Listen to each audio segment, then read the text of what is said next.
lidhur me kandidaturat. Kemi njoftuar që në fillim që jemi duke shqyrtuar një, a më shumë kandidatura për këtë arsye, kështu që besoj që pyetja ka marrë përgjigje para disa javësh. Problemi themelor është ky. Janë afruar zgjedhjet me një vendim i cili është marrë me shpejtësi pikërisht për të ndalur debatin brenda partisë. Është shkurtuar koha e debatit, koha e zgjedhjeve, me qëllim që antari i partisë të ketë sa më pak mundësi të zgjedhë. Mendonin nëse zgjedhjet në tërësi në këtë vend vendosen nga kryeministri kur të dojë kryeministri, partitë opozitare do të duhet marrin pjesë në këtë gjë? Pra, shkelja e parë e madhe, edhe një hile e shumtuar, komplet orientale, bizantinizma, gjërat të i kaluara, turqizma, lulizma, izma të tjera, do të thotë, janë të turpshme për nivelin e këtij populli i cili ka 30 vjet që përpiqet të hapet, të kulturohet, të përmirësohet, të përparohet, të ecë në ekonomi, të afrohet me Europën. Këta bëjnë veprime të cilat janë veprime pa kuptim, janë të turpshme. Një. E dyta për cilën desha t'ju sjell vëmendjen tuaj është çështja e Elezit. Nëse kryetari i partisë me kryesinë e tij vendos që të heqë zotin Elezi, mund të heqë këdo, mund të kishte hequr edhe zonjën Harxhi, këdo. Mendoni që në një vend ku bëhen zgjedhjet, kryeministri vendos se cilët do të jenë kandidatët me cilët do të konkurojë. Bën vlerësimin e tyre nëse janë të aftë apo të paaftë. Çfarë zgjedhjesh do të ishin këto? Këto nuk janë zgjedhje. Ju do të thoni 4, pse 4? Pse o 2? Pse o 1 mund të themi nesër? Pse o 7? Kjo është lojë kungulleshkash. E denj për kapacitetin intelektual të kryetarit të Partisë Demokratike. Por, nuk jemi duke lozur kungulleshkash. Kjo është çështje serioze. Çështja e partive kudo në botë është çështje shumë serioze. Partitë janë aset publik. Partitë mbahen me para publike.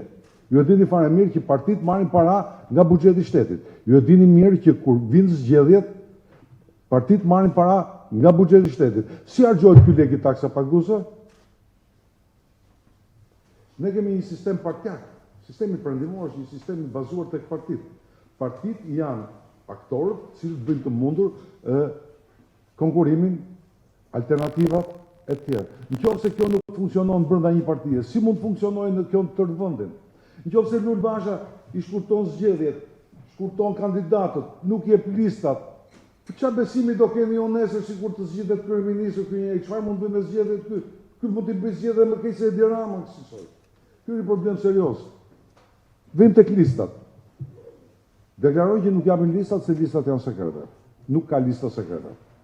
Vetëm grupet paramilitare të përdorura prej disa vitesh Partinë Demokratike kanë pasur këtë natyrë. Me bluzat zeza e me demek për të treguar forcë dhe bëjnë ato gabime që kanë bërë.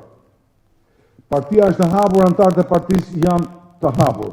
Dega e partisë do të ketë listën e antarëve të saj. E gjithë partia do të ketë listën e antarëve dhe kandidatët do të kenë listën e antarëve.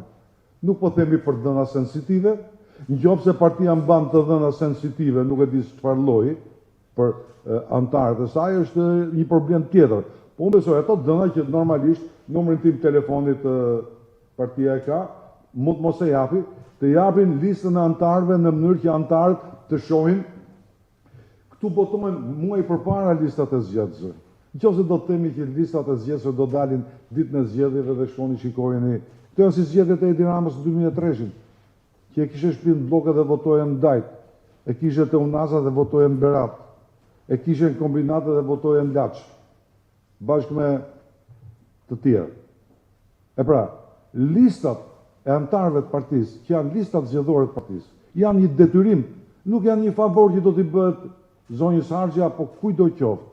Janë një detyrim që antari i partisë të shkojë tek dega e partisë së tij, të shikojë emrin ose nëse nuk e shikon emrin në listë, të kërkojë të drejtën për të votuar. Këto janë shkelje jashtëzakonisht të rëndë. Nga kjo pikpamja, gara është e pabarabartë. Gara është në kushtet pa drejta. Gara është minuar në mënyrë turkoshake, orientaliste, të pa parë ndonjëherë në këtë vend. Kam bërë, një pjesë juaj jam bërë në vitin 2003-2004 jam bërë zgjedhje të Partisë Socialiste atëherë. Vërtet ai Edi Rama arrinte aty dhe dëgjonte të gjitha ato sulmet që i bënte Fatosi, po problemi është që në fakt u bë një fushat, e pranon fushatën.